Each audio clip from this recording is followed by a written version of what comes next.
I'm Michael Terpin, and I'm a Bitcoiner. I own Bitcoin. I spend Bitcoin. I accept Bitcoin for our services. I want to get a sort of a look from the crowd. How many people have at least heard of Bitcoin? Okay, it's been in the news. That's most of you. How many people feel they really understand Bitcoin? A much smaller number. And how many people actually own Bitcoin? That's maybe 3 or 4. I was in your shoes a little over a year ago. I'm a technology marketer, and I had not heard of Bitcoin, but I heard there was this thing called the Bitcoin Foundation that was having a conference. And so I went in trying to learn about Bitcoin, and when I walked in the doors of the San Jose Convention Center, what I found instead was the internet in 1994. It was social media in 2001. It was game-changing.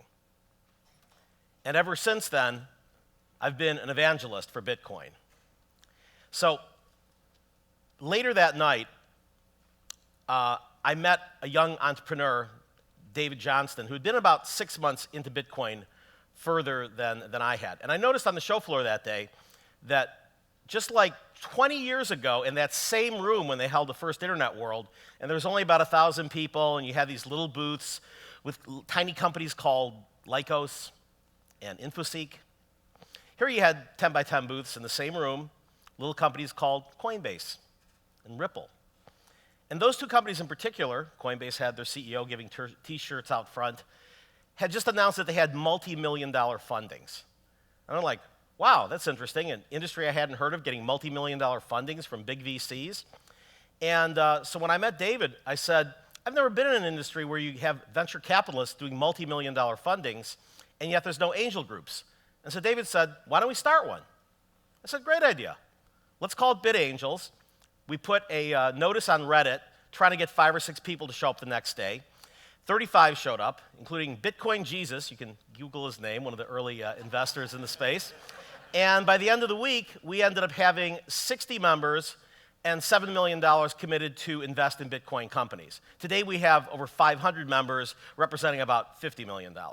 We've done 12 deals. We've had a couple of exits. Bitcoin has certainly changed my life. Let's see what we can do about helping it change yours. So first, let's talk a little bit about Bitcoin. And I know this is a little bit confusing. There's Bitcoin with the big B and Bitcoin with little b. Bitcoin with the big B, it's also called the blockchain. That's the technology.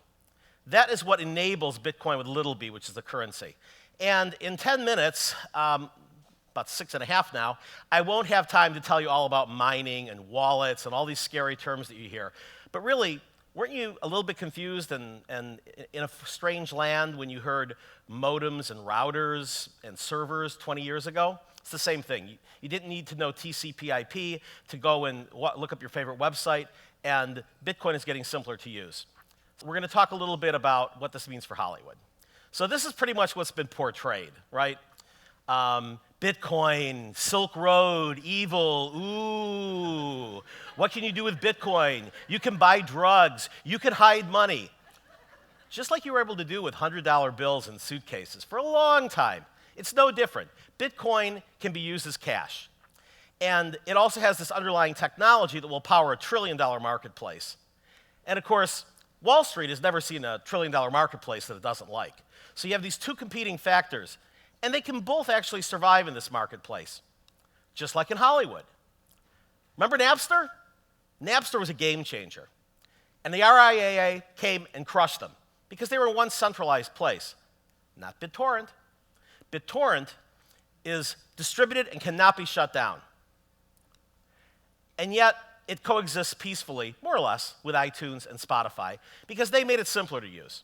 Similarly, we've got Bitcoin, which also cannot be shut down. It's only used by about 1 million or 2 million people, about 10 times a year ago. And it can certainly peacefully coexist with the US dollar and with PayPal and everything else. It's just got different uses, most of which are going to be outside of the United States. Payments. If you are dealing not only with international, but with any place you're taking a credit card for, it's a no-brainer to take Bitcoin today. You can turn 100% of it into cash, just like Expedia just started doing. You can turn 90% of it into cash, just like Overstock is doing, just in case the price goes up. The price today is about $606. I've got that on my wallet, which I could also use to spend Bitcoin. I can walk up to one of you with a Bitcoin wallet, hold up the QR code, and give you $1, or $50, or $50,000 and walk away. That's how simple it is to use Bitcoin on a mobile device. And there's no returns. And what's really exciting for Hollywood is micropayments. You can go and charge per view, less than a penny, and have it automatically accounted for and send someone a bill once a month. It's not $10 and they say, do I really want to spend $10 this month? It's 74 views at half a cent a piece, and it then automatically takes it out of their account. You also have the ability to do fundings. You've got a company like Film Annex, distributes to hundreds of thousands of sites, and they use Bitcoin for payment. There's a platform company that we actually helped launch called MadeSafe out of Troon, Scotland. We were able to raise them through Bitcoin $7 million in 5 hours. It's pretty stunning. And Titania Coin is an early artist coin. If you're in the accounting or legal or rights management field, you need to know about this because you will either incorporate it or you will be disrupted. And you don't want to be the person who is selling 8-track tapes in an iTunes world. Artist coins. This is a Dogecoin. It was this cute little internet meme that ended up going wild. It was created in December. It was worth nothing. A couple months later, it wasn't a joke. It was worth $70 million. It actually has more nodes than Bitcoin does. It's got a very passionate community because you can mine it very easily. Children mine it. And they ended up having the Dogecoin community gather together and fund a race car at NASCAR for $55,000. This is only 6 months old. So what happens when a real community gets together around a celebrity?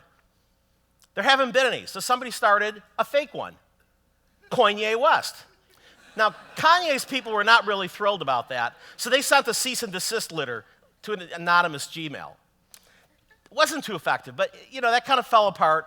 But there will be artist coins in the future. And if we can have Dogecoin, why not Snoop Dogg coin? If we can have a fake Kanye West, why not a real coin I am?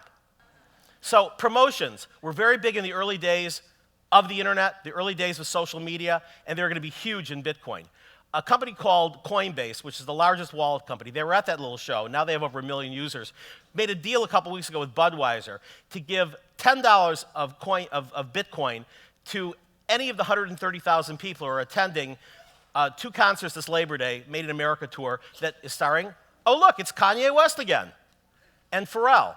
Now, what do you think they're going to do when they come home as new Bitcoin users? They're going to get a splash page saying, would you like to buy the new single by Pharrell? Would you like to buy some swag from the concert? This disruption will also include some of the biggest players in the industry right now. These are all centralized platforms. They didn't exist 20 years ago. Now you think of them as if they existed for 100 years. They haven't, and they can be disrupted by blockchain companies like Counterparty and Mastercoin, which facilitated that sale that I talked about of $7 million, and BitShares. And there's a number of other ones, including MadeSafe itself. So this is a quote by Satoshi, and it basically says that you don't have to wait to start using Bitcoin. You can start using now, because it's never going to be done. Innovation, as you've heard all day long, is never going to be done. So start using it now, start learning about it now, and don't worry about who Satoshi is. Just leave Satoshi alone. You don't need to know who invented the internet or who invented Linux to use it.